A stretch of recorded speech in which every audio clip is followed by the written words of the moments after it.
This is a broadcast of SmallCapVoice.com, a financial communications and investor relations firm.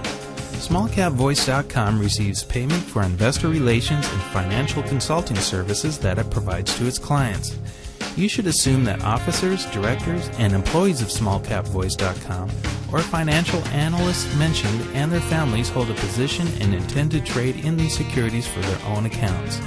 This is not an offer or recommendation to buy or sell securities. Information in this broadcast is presented solely for informative purposes and is not intended to be, nor should it be construed as, investment advice. As in all investments, an investment in the featured company carries an investment risk. Listeners should review the company thoroughly with a registered investment advisor or registered stockbroker. This broadcast does not purport to be a complete study of the featured company or other companies mentioned. Information used and statements of fact have been obtained from the featured company and other sources but not verified nor guaranteed by SmallCapVoice.com as to completeness or accuracy. Such information is subject to change without notice. You're wired in. SmallCapVoice.com. Following is a presentation of SmallCapVoice.com, today's leader in investor relations, capital formation, and retail support. Now, with your online business briefing, SmallCapVoice.com's Stuart T. Smith. Hey, everybody. Thank you so much for joining us once again here at SmallCapVoice.com for an online business briefing. And as you just heard, I'm your host, Stuart Smith. In today's episode, I'll ask JAMN Java Corp, doing business as Marley Coffee, their CEO Brent Toes about the company's recently released 10K numbers, their forecasts from the 10K, and what it's going to take to reach those forecasts in this extremely competitive landscape. Brent, thanks for joining us today. How are you? I'm great. Good to talk with you again, Stuart. Great to talk to you as always, Brent. Well, first, let's talk about your year-end numbers. You had previously released some preliminary numbers in February, and now we've got your official audited numbers. Are you satisfied with how the year ended? Stuart, we're really proud of what the company was able to accomplish in this last fiscal year. You know, it was another year of growth for us. In the previous year, we did about $6 million in revenue with gross profit of about $700,000. Well, this year we did $9.5 million with about $1.9 million in gross profit. So we see some really nice increases there. About 57.5% increase in gross sales and 176% in gross profits year over year. But really more importantly, we showed a significant slowdown in our losses in Q4 versus the previous year. And we're going to keep on that track and even be more efficient in Q1 of this year. Very good. But you didn't hit that 10 million mark in gross sales. Did that disappoint you? Because I know that was a goal you had mentioned before. Yeah, we really are disappointed. You know, we had some unforeseen accounting treatments that, based on accounting rules, had to either be pushed to Q1 or to be reclassified. One example was a transaction for $277,000. We had to recognize the net revenue of that transaction instead of the gross revenue. We still made a profit on the transaction, but we had to book it on a net revenue basis. So it helped the bottom line, which is what matters in the end for shareholders. But, you know, some of those other transactions had to be pushed, about $300,000 of them into Q1. We didn't get them shipped out in time. There was some severe weather conditions that didn't allow us to get it out of the warehouse. But, you know, bottom line is, yeah, I'm a little disappointed that we didn't hit that 10 million figure, but we were really, really close. So we're happy about that. When we make forecasts, we always try and be within a few percentage points, and so far we really haven't been significantly off one way or another. Very good. Well, you had losses of about 10 million last year, but you mentioned you'd be EBITDA positive by Q3 or Q4, by Q3 and Q4 of this upcoming year, and to be fully EBITDA positive for that year. Now, that's going to take a real turnaround, Brent. Can you elaborate on that? Yeah, it's going to take a combination of four things, really. Number one, we're going to focus on our existing accounts. So we're not going to aggressively pursue new accounts in the first half of this year. We really want to grow our existing base. So this means less money on slotting and more money towards marketing the accounts. We're also going to be a lot more efficient with our projects. You know, anytime you have startup new projects, the initial costs are really heavy up front. But over time, companies become more efficient, and that certainly is our goal. We also don't have any stock true-ups transactions like the one we did with Iron Ridge. That cost us about $1.8 million last year. And the last one, we're really scaling the business and growing areas of the company that have much higher gross margin, in particular our international business. So as our staff is working really hard to close out Q1, and it's really difficult to do this right after the audit, so I'm not going to say exactly what the numbers are going to be, but I can say that we're definitely closing those losses and that they're going to be less than half of that in Q4 while still growing in key areas. So I want to reiterate that the driving force for the company is not just to grow the business, but we want to be profitable by the end of the year. Well, when you look at your peers in the space that you operate in, Brent, their gross margins are better than yours. How do you expect to improve to be competitive? Well, our sales side of the business needs to catch up with our cost of doing business. If, for example, we get to $17 million in gross revenues with our existing staff, we'll get to profitability. There are really two ways we expect to increase our gross profit this year.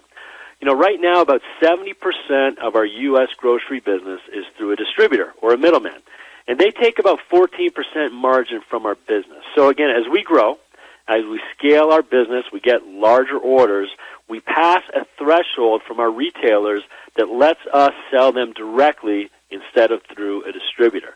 So we can gain that margin. We've talked about our international business as a percentage of our business. If we grow that, it's going to help our gross margins. So in the future also as we grow, we consider maybe doing things like buying our own roasting and packing equipment. That would enable us to generate additional gross margins. We probably aren't ready for that right away or in this fiscal year, but we're certainly analyzing where we'll be the following year, and if we're ready to bring in some of our own equipment and it makes sense, we'll definitely do it. So when you look at our business, it's tough to compare us with the big guys because they have all the scale already. I think when you evaluate our business, investors need to ask themselves the question, is Marley Coffee doing everything it needs to do to get to where the big boys are? And I think the answer is a resounding yes. Excellent. But what about operating cost, that segment? Do you see that growing over the next year? We've built this company so that we can scale up to $40 million in sales without significantly increasing our G&A over the next 2 years. We've got a strong sales team with 3 seasoned and talented individuals. We've got a national broker network with alliance sales and marketing and a really strong in-house marketing team. So there might be some increases to our back office and support and admin, but it won't be material at all. Well, very good. That's a great transition. You've made, in my opinion, a bold forecast that you think you can get the business to $17 million this year and then potentially $40 million at the end of the following year. Walk us through that math, if you will. Yeah, I think it's a pretty calculated forecast. All businesses wait for that hockey stick moment where that business starts to grow real nicely. But then it takes off exponentially, and I know I've used that word before, exponential growth. Well, we believe just by creating a great product and marketing well and opening up new accounts that we could get that exponential moment. And to be fair, up until now we've grown our business very nicely. However, we have 2 truly catalytic events coming up that will finally get us to that exponential growth mode or that hockey stick moment, and they kick off this summer. Why don't we talk about those moments and the variables that we have in play? First of all, we have products that we know are superior in taste. We've won, many awards, the Great Taste Award, the Soil Association Award. This means people love our products and they're going to buy them again. We have a great company brand, Marley. It's so relevant and dear to so many people. This means when shoppers see our products on the shelf with names like One Love or Buffalo Soldier, it resonates, right? They have an affinity for us. We have our distribution network, over 7,200 stores in the U.S., 1,500 in Canada with more authorized stores in the pipeline. So we have stores that we can sell these great products into right now.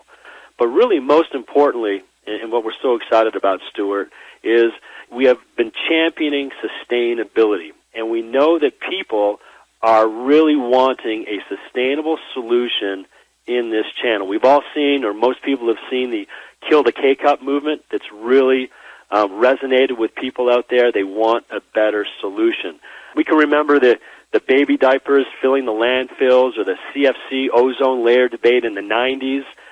People wanted solutions to those problems. And it's very similar in the coffee category where we are right now. Our belief is that you can't change consumer behavior when it comes to convenience. However, innovative companies find elegant solutions to big problems, and that's what we think we have with our Real Cup, which is recyclable. We think it's a game-changing solution.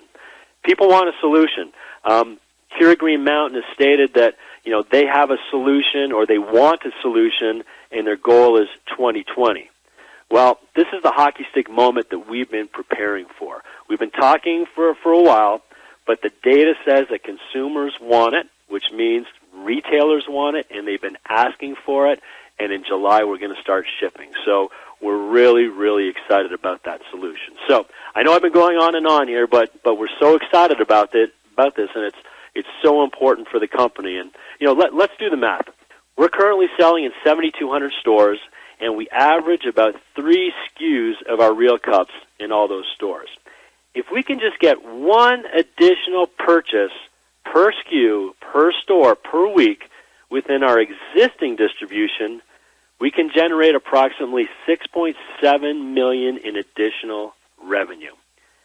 For us, it's not a huge stretch to believe that based on our distribution and that word recyclable written right across the top of the new boxes will be a real call to action, and we can move these additional units per store per week. And this is just with our existing distribution and our average SKU count. So right now we have 9 SKUs in our lineup that we can sell. Some accounts sell 8 Real Cups like Fairways in New York or Jewel Osco in the Midwest, but on an average we're selling 3 SKUs. If we can sell one more SKU per store and take up more shelf space, the number does indeed become exponential. So we've increased our store count year over year, and there's still a lot of channels we haven't even tapped into, like mass. For instance, Costco is a good example of that, convenience, pharmacy, specialty. Getting into these other channels, again, makes the math exponential. So within that super premium category where we play with other brands like Starbucks, Pete's, Newman's Own, that accounts for about a 20% share of the entire single-serve market. So from our research, sustainability plays a far more important role in purchasing decisions in this channel than any other channel. And we've got a 5-year head start on those other brands. So with that competitive advantage, we feel that within 2 years, we can get 1% of market share, which is 100 million cups or about $45 million in gross revenues. So that's the math. I know that's a little long-winded, Stuart, but that's how we grow to our numbers, and that's really just half of our business. We haven't even talked about bagged business or our international business. Well, very good. Thank you for that, Brent. We appreciate all of your professional insight into that area. But what if GMCR moves to a recyclable solution sooner than 2020? Doesn't that reduce your advantage a bit? Stuart, there's a big gap between today and 2020, and it's going to take a while for the big guys to pivot because they've got so many production machines that they're going to have to upgrade. There's always going to be leaders and the big guys, but it's the companies that make the right decisions to innovate early on that do well. Think about all of the giants these days. They mainly grow not necessarily through increased market penetration, but through mergers and acquisitions. We believe being the first will further cement our brand as a sustainable solution and will have long-lasting rewards. Keep in mind, we also have a head start with our WaterWise program.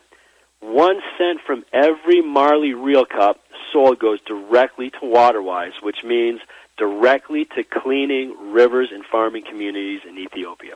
I really encourage everyone who's listening to go to marleycoffee.com or waterwisecoffee.com and view our video on this incredible project. We really care about sustainability. So say GMCR gets there in 3 years. To tell you the truth, we'd be happy for the environment, but we feel great that if we can lead the way and create a sustainable solution, others are going to want to quicken up the pace and follow as quickly as possible. The end results are going to be fantastic. Besides having a game-changing solution, How do you plan on getting the message out? It's a big space. The North American retail space is vast, and like you've said it before, you're competing against giants in the space with billion-dollar balance sheets and multi-million-dollar budgets. Do you have the funds to get the message out there? Yeah, you're absolutely right. That's why we're being so targeted this year with our distribution and our distribution growth. So remember, for the investment community, it's about proving your model in an area and then scaling it. We know who our customers are, and we know how to target them within our current distribution. We have plans to sample and get the message out that won't break the bank, but will generate trial and repeat that we need to hit our numbers. From there, we can then scale the business at a higher valuation and start competing against the bigs in the space. It's also about education, not just with consumers, but with buyers. We really want to be thought leaders in this space. If you go to Waterwise Coffee, for instance, the bold question there is, what do you know about coffee? You know, Stuart, there's so much that takes place before this beautiful beverage gets in your cup. And that's what programs like Waterwise and our recyclable Real Cup, you know, we think we can draw attention to this process and really make a difference. And once people get educated and they see that Marley Coffee is a thought leader, we really think that will resonate with the consumer. So who buys Marley Coffee? Tell us a little bit about your consumer and what you know about them. Up against brick-and-mortar giants, what drives people to your category? McCafe has McDonald's, Pete's, Starbucks, and Dunkin' also have huge offline presence. What is it about your brand or marketing efforts that drives your consumers to go to shelf and buy your product, Brent? Consumers are looking for a brand that means something, that they can connect with emotionally, that speaks to their lifestyle and offers more than just a product. Marley Coffee is that brand. We look at the data, and it says that Marley Coffee consumer it skews a little slightly younger, slightly male, has slightly higher incomes than the average drinker, further proving that Marley Coffee can bring incremental consumers to the category. But we truly feel that Marley Coffee is a brand for everyone. We continue to reach shoppers outside the stores and places they aren't finding other coffee brands, lifestyle events, content marketing, next-gen shopping platforms like rebate apps, subscription boxes, and non-traditional online grocery platforms, all which drive awareness and trial to traditional retailers. We've also proved through independent research that our brand resonates with consumers. In fact, over 12 brands studied, including category leaders, showed that once people try Marley Coffee, they make it their most favorite brand.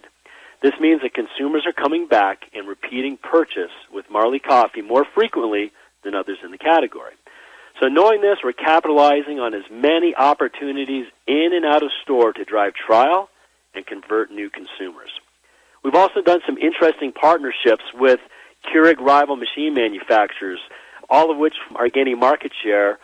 We just saw that study from the Bank of America that manufacturers like Hamilton Beach and Remington iCup are gaining market share, and we're partnering with them. So when you go to the store and you buy a Remington iCup brewer, which is an absolutely phenomenal brewer, there's samples of Marley Coffee inside that box. So people buy these other brewers, they're able to sample Marley Coffee. So we might not have the big bucks or the offline presence like some of our biggest competitors, but we're targeting our consumers we know, and we're bringing them something that they want, which is a recyclable solution. Do you see yourself just taking Marley Coffee to market in all channels, or will you adopt the GMCR model and partner with companies to go to market? You kind of touched on that right now with the Remington package that you were talking about, but anything else like that on the horizon? We're in discussion with other non-competing brands to help take them to market within our channels. It would be an expensive endeavor that we would need to raise capital for, but the name of the game, as you know, is to own as much shelf real estate as possible to help negotiate with retailers. So, as you said, these partnerships that we have in place right now are really helping, and there's other opportunities out there. It's just, we just have to see if it would work for Marley Coffee.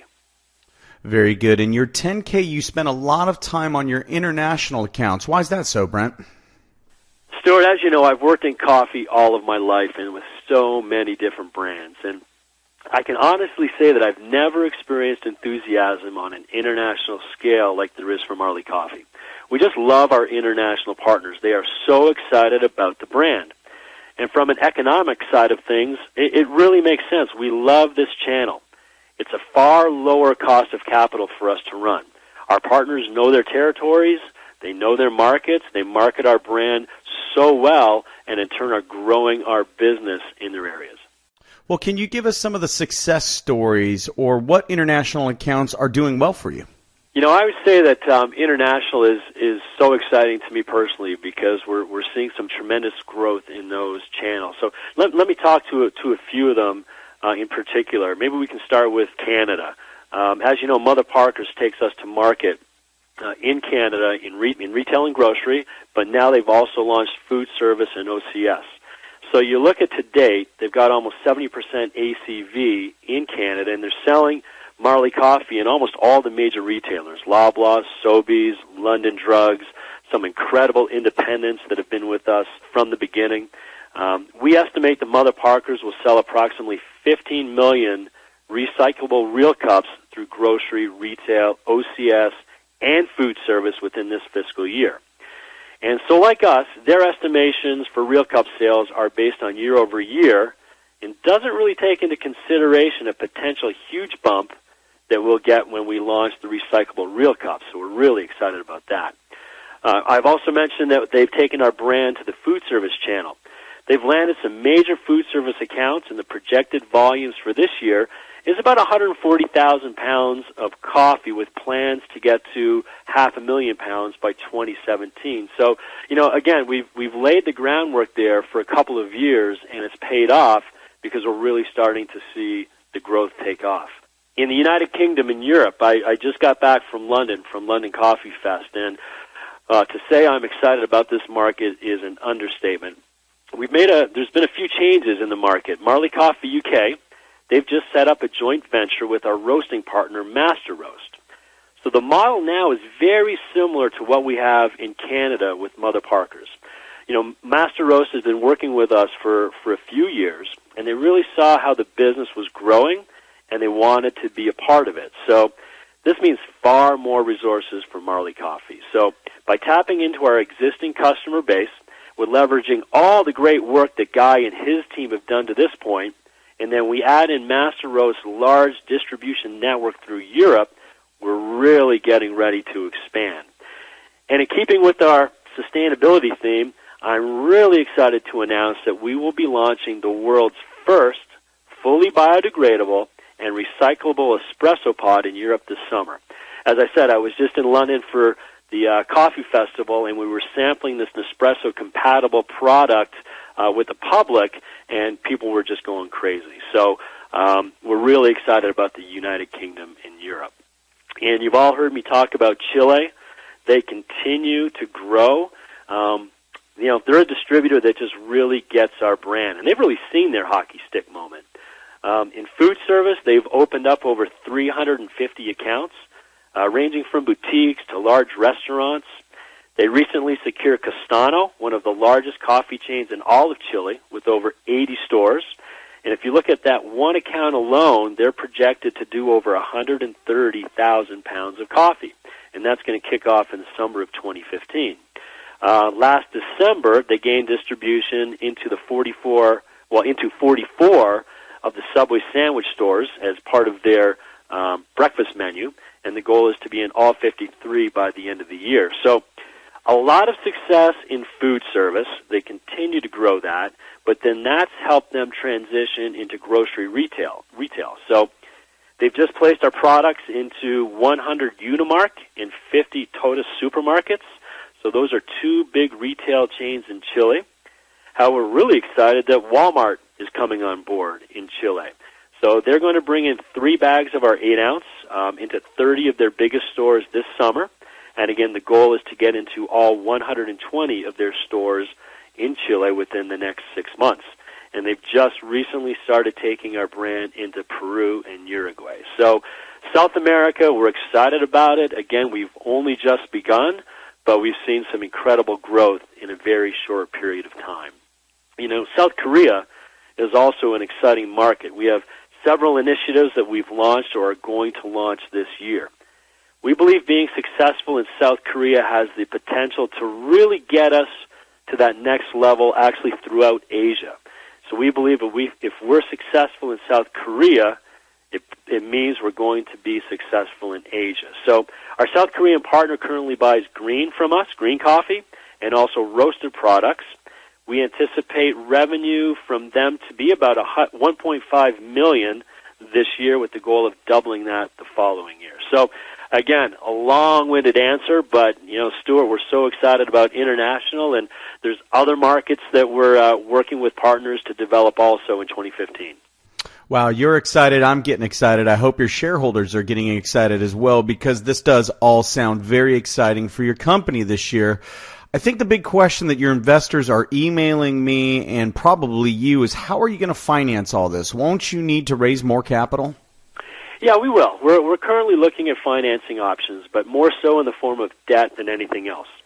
You look at Mother Parkers, just such a key partner for us. They've been so instrumental in not only our growth, but in helping us finance our growth over the last few years.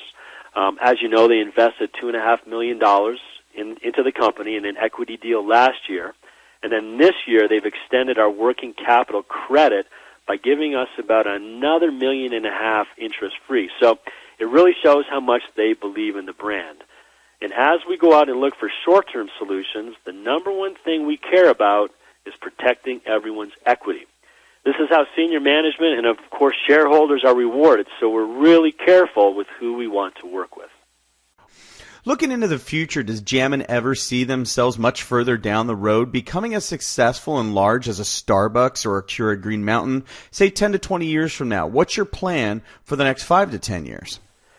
Well, that's a great question, Stuart, and sometimes we can get ahead of ourselves. But, certainly I remember vividly when Starbucks opened their first stores in Toronto in 1996. I remember that because we were a Starbucks distributor, and you look at them now in Canada, well over 1,000 stores in that country alone.